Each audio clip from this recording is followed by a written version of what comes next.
je vais ouvrir un nouveau calque et je vais le nommer devant centre. Enter. Et cette fois-ci, je vais désélectionner le développement du volant et le volant. Et seulement le développement du style doit être visible. Je retourne en mon menu de base. Je clique sur F6 pour centrer l'écran. J'entre dans le menu Insérer ligne, Insérer objet et je sélectionne Insérer ligne. Maintenant, je sélectionne les lignes. Je clique les lignes dont j'ai besoin pour mon devant. Pour superposer les pièces exactement, je tape F8. Pour les séparer, F5.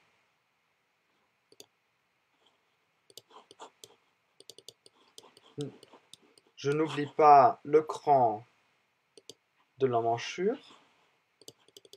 Et là, je crois que c'est bon. Sinon, c'est pas grave. On peut insérer des lignes après aussi. Je sépare avec F5. Voilà. Et je sélectionne, j'entre dans le menu Angle pour couper les bouts qui sont trop loin des lignes là. Je clique sur la première ligne, le milieu devant, et en suivant la direction du curseur, la ligne de la découpe horizontale. Maintenant, premièrement, la ligne de la découpe horizontale et la découpe verticale. Voilà, c'est bon. Maintenant, j'entre dans le menu coupler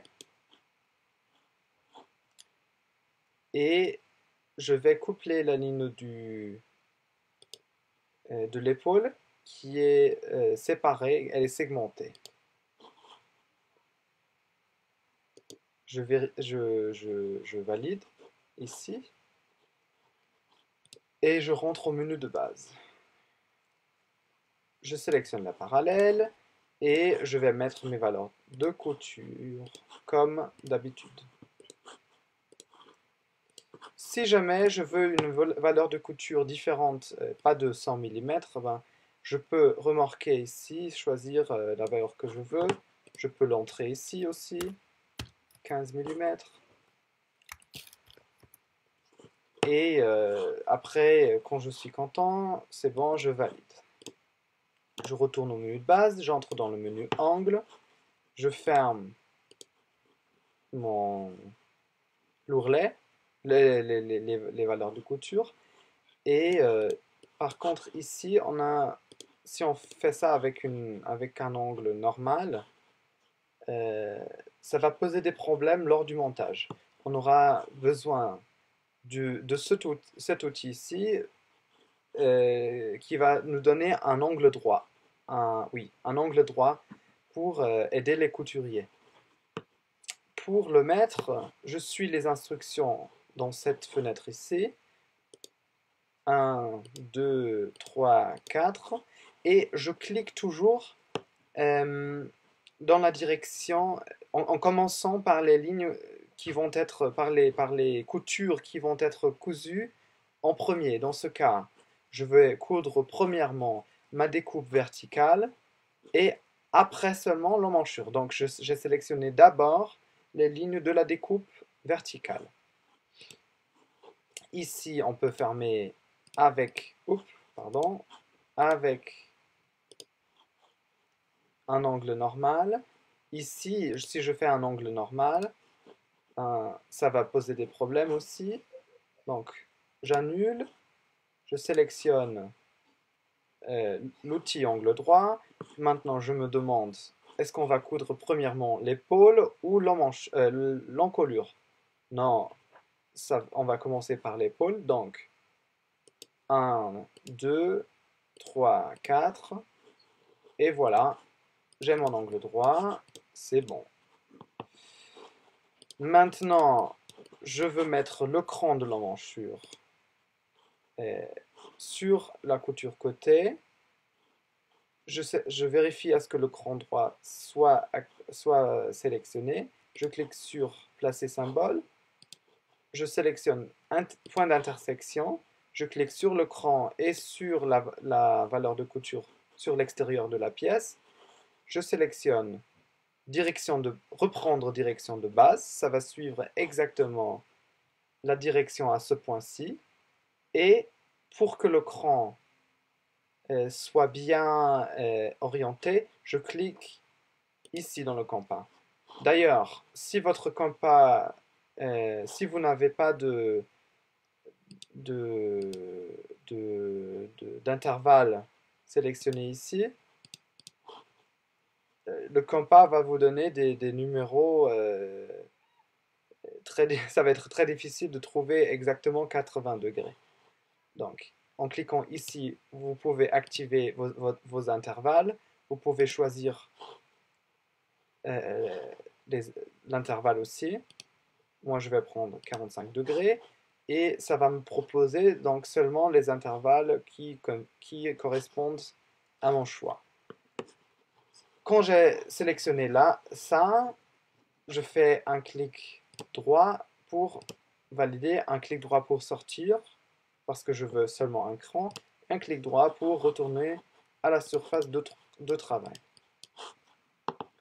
J'entre à présent dans le menu Attributs, je sélectionne ligne de couture et soit je clique sur chacune des lignes de couture, soit j'active Attribuer en chaîne et je clique sur une des lignes de couture et ça va être attribué à toutes les lignes. Je rentre au menu de base avec un clic droit, je vais miroiter la pièce de la même façon que le volant. Je vais effacer les lignes du milieu devant et je vais y mettre en mode libre avec la touche Shift.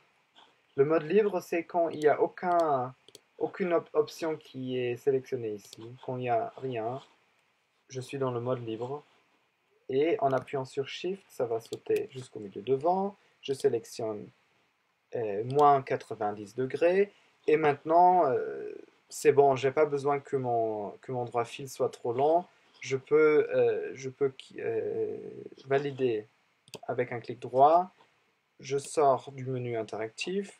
Ça, dans la prochaine version aussi, ça va être on est en train de travailler pour supprimer les clics qu'on doit faire. Par exemple, si je fais je viens de faire le droit fil interactif et maintenant je peux changer la longueur et la position et j'ai plein d'options, mais vraiment dans 99,9% des cas, mon droit fil il est bon déjà comme ça. Donc pourquoi je dois valider? On va supprimer ça. Les gens peuvent décider en fait s'ils veulent entrer dans le mode interactif ou si c'est bon comme ça et si on veut après changer, on entre manuellement dans le mode interactif. Voilà, cette petite explication juste pour que vous... Parce que moi je trouve un peu trop de clics. Ça va être encore plus facile et plus intuitif dans la prochaine version. Mais c'est pas grave, voilà, on se débrouille comme ça.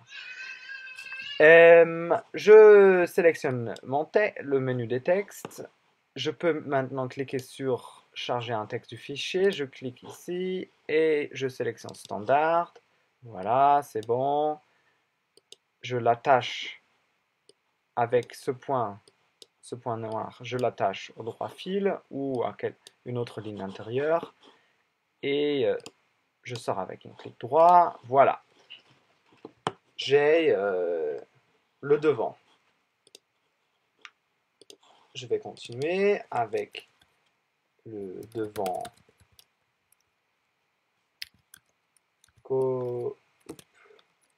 côté.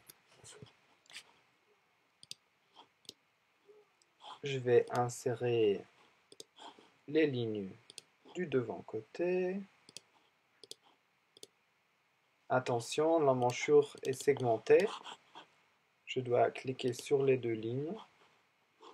Et je clique aussi sur le cran de l'emmanchure. En cliquant sur F8, je peux superposer les deux calques et je vois en jaune ce que j'ai sélectionné. Oui, c'est bon, je crois que c'est bon.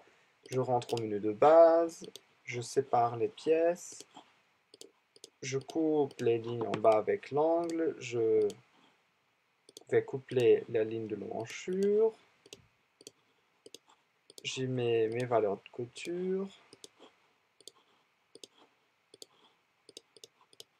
j'entre dans les angles, je ferme les angles en bas. Ici, je vais mettre des coins droits aussi. Dans ce cas-là, il s'agit d'une pièce assez simple. Je crois qu'on va coudre premièrement l'emmanchure et après la couture côté, après avoir cousu la manche. Ça dépend un peu, par exemple pour un blazer, on va fermer d'abord la couture côté pour mettre après la manche. Ça dépend des pièces. Vraiment, il faut savoir ça. Sinon, si on ne sait pas du tout, on met un angle normal comme ça. Ok, c'est pas grave. C'est pas le fin du monde. Euh, Ici, par contre, c'est un point un peu délicat parce que si j'y mets mon coin droite comme je le ferais normalement, premièrement, la première ligne à être cousue, c'est la découpe horizontale, verticale, excusez-moi. Donc je commence par ça. 1, 2, 3, 4. Ça me donne un angle droit, mais je vais le comparer avec le devant pour voir s'ils sont exactement égaux. Pour cela, je tape F3 ou je clique sur ce bouton-ci et je clique sur une des deux pièces. Je clique ici pour sélectionner avec Shift ce point-ci et je vais le placer avec cette option-ci en tapant sur Shift sur ce point-ci. Maintenant, si je clique sur un endroit ici un peu loin avec un peu d'écart de ce compas, je clique et je glisse le curseur, je peux tourner. Je vois déjà que bien que ces deux poids soient exactement superposés comme je voudrais bien les coudre, ici, les crans droits, les angles droits n'ont pas la même longueur. Ça va donner un problème et je vais annuler ce que j'ai fait. Je vais sélectionner l'outil à côté, c'est l'angle droit coordonné. Maintenant, je fais les mêmes clics que j'avais fait. 1, 2, 3, 4. Maintenant, je retourne à la base et je sélectionne également euh, les lignes auxquelles ça doit être cousu, la découpe horizontale premièrement, verticale premièrement, et finalement l'emmanchure. Je rentre au menu de base, je sélectionne F3, je clique sur la pièce, je sélectionne ça.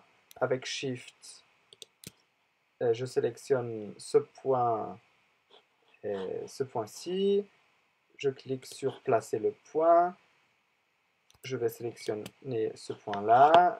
Je vais zoomer et je vais écarter un peu parce qu'il faut justement pour tourner une pièce, il faut cliquer un peu loin de ce curseur, de ce compas et glisser le curseur.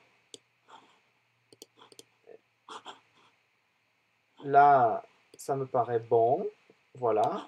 Maintenant, c'est égal. On ne va pas avoir des problèmes. Je peux vérifier de l'autre côté aussi. Si je clique sur une ligne du compas, ma pièce va être miroiter. Et voilà, les couturiers, lors de l'assemblage, vont faire exactement ça. On va prendre cette pièce du côté et la superposer avec la pièce du devant. Et ça va donner une ligne de couture parfaite. Voilà. Ça, peut-être ça paraît un peu compliqué, mais c'est pas du tout compliqué. On va s'y habituer avec le temps. On devient très rapide. Maintenant, dans le menu symbole, je sélectionne le cran droit, il est déjà sélectionné. Je clique sur placer symbole. Avec l'option point d'intersection, je sélectionne le cran, la valeur de couture. Je sélectionne direction de base. On peut d'ailleurs faire ça aussi en cliquant sur la touche S sur son clavier. Si je clique sur S, oups, pourquoi ça marche pas? Normalement, ça doit marcher chez vous. Si je clique sur S, ça va sélectionner, ça va faire la même chose que si je clique ici. Ok, je sélectionne 80 degrés pour que le cran soit orienté vers l'intérieur de ma pièce. Sinon, si je sélectionne l'autre côté, le cran va être en dehors. J'annule, je refais placer symbole.